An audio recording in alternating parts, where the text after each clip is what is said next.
Hey, what's up, guys? I got another Pokemon Run Bun trainer battle today, and it's against Hiker Mike. So, after you beat Roxanne, you beat all the trainers on Route 116, which I fought the last three in yesterday's episode. You go into Rusturf Tunnel, and he's the only trainer you fight there, but he's a tough one. He has a pretty cool sand team. He leads off with Sandaconda, which is easy to beat, but it has the sand spit. So if you hit it with a move, it unleashes the sandstorm, and weather is permanent, I believe, in this game, especially when activated by abilities. His next Pokemon he leads with is a Probopass that has Sand Force. And so right here, I'm going to be switching into Gamboa, my Donphan, and I'm going to be able to knock it out with a Bulldoze.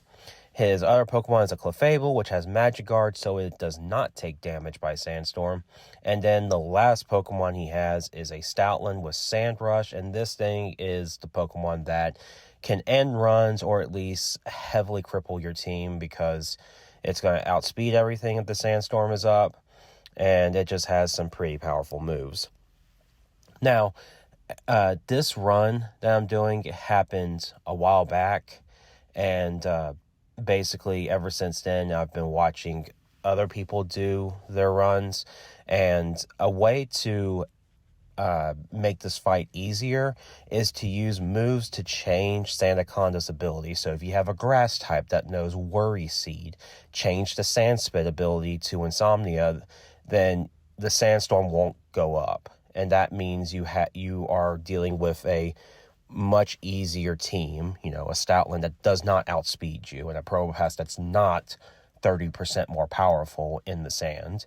So that's just some things that I've learned over the past few weeks after I did this run. So right here, as you see, I'm dealing with the Stoutland.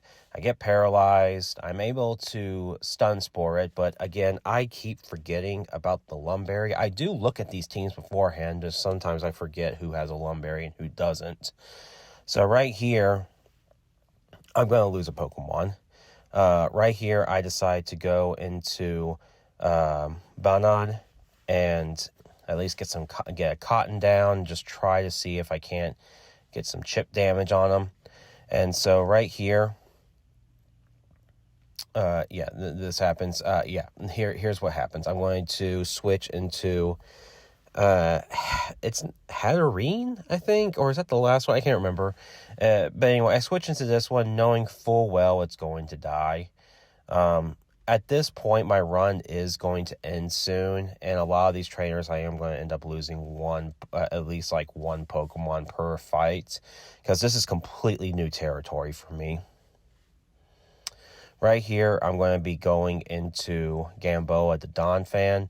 The plan is to have him at least hit with like a strong stab move, like Bulldoze, and then finish off with the Ice Shard. He's been very reliable. Like I've been loving having Donphan in this run so far. So yeah, and this is just exactly what's going to happen. A Bulldoze and then Ice Shard. He's dead. So I could have done better, but I'm happy how it went.